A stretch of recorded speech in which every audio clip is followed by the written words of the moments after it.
এইটাই তো আসলে আমার মনে হয় আমার জন্য অনেক বড় একটা মোটিভেশন যে দর্শক সিনেমাটা দেখছেন এবং এত গুণী অভিনেতা এবং অভিনেত্রীদের মাঝখানে আমার অভিনয়টা পছন্দ করেছেন এবং আমার এবং শাকিব ভাইয়ের যে কেমিস্ট্রিটা আছে সেটা পছন্দ করেছেন, ভবিষ্যতে দেখতে চাইছেন। সো ডেফিনেটলি এটা আমার জন্য একটা বড় পাওয়া এবং সেই সাথে আমার মনে হয় ভবিষ্যতে আমার কাজগুলোর জন্য এটা আমাকে অনেক মোটিভেট করবে আরও ভালো কাজ করতে। দর্শকদেরকে অবশ্যই অনেক অনেক ধন্যবাদ। এটা ডেফিনেটলি আমার জন্য চ্যালেঞ্জিং ছিল। মেগা স্টার যার ২৬ বছরের অভিজ্ঞতা, এরকম একজন বড় স্টারের সাথে স্ক্রিন শেয়ার করা ইজি না। সেই সাথে আসলে রায়হান রাফির গত যা যা ছবি ছিল সবগুলোই সুপার ডুপার হিট, দর্শক পছন্দ করেছে। সো এখন যেটা আমি গতবারও বলেছিলাম যে আমি আসলে এই টিমের একটা নতুন এডিশন। সো আমাকে দর্শক গ্রহণ করেছে, কেমিস্ট্রি পছন্দ করেছে, এটা ডেফিনেটলি আমার যে চ্যালেঞ্জটা ছিল সেই চ্যালেঞ্জটা নিয়েছি এবং পছন্দ করেছি, এটা ভালো লাগছে। আসলে জয়া আপু মানে আমাদের দেশের one of the best actresses, এটা আসলে আমরা সবাই জানি এবং সবাই তার কাজ দেখেছি। এবং আমি ছোটবেলা থেকেই আসলে যখন মানে অ্যাক্টিং স্টার্ট করেছি তখন থেকেই জয়াপুর অ্যাক্টিং আমার ভীষণ ভীষণ পছন্দের।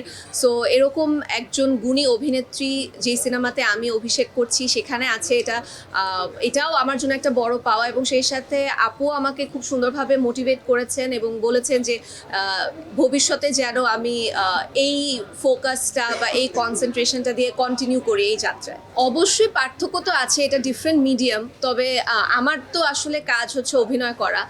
আমি বলতে পারি যে আমি ভীষণ লাকি যে আমার কাজের শুরুগুলো খুব মানে বড় এবং গ্র্যান্ড হয়। সো রায়হান রাফিকে পেয়েছি, সেই সাথে আলফা এসভিএফ চৌকি, মানে যেই অ্যারেঞ্জমেন্টে আসলে কাজ করতে পেরেছি, এরকম অ্যারেঞ্জমেন্ট এক্সপিরিয়েন্স করাটাও আসলে অ্যাক্টর হিসাবে অনেক বড় একটা মানে লেসন হিসাবে বা একটা টিচিং হিসাবে কাজ করবে আমার পরবর্তী কাজগুলোতে।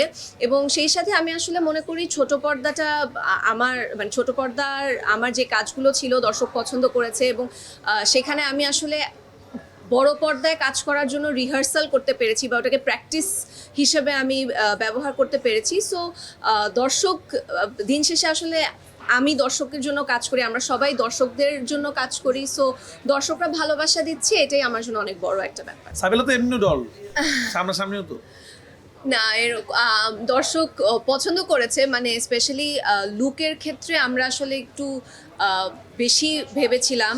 রাফি ভাইয়া সহ আমরা বেশ কয়েকবার এটা নিয়ে বসেছি যে যেহেতু আমি ছোট পর্দায় অনেক ধরনের চরিত্র করেছি, যেখানে অনেক ধরনের লুক ক্যারি করেছি। সো বড় পর্দায় আসলে ডিফারেন্ট কিছু একটা করতে চেয়েছিলাম।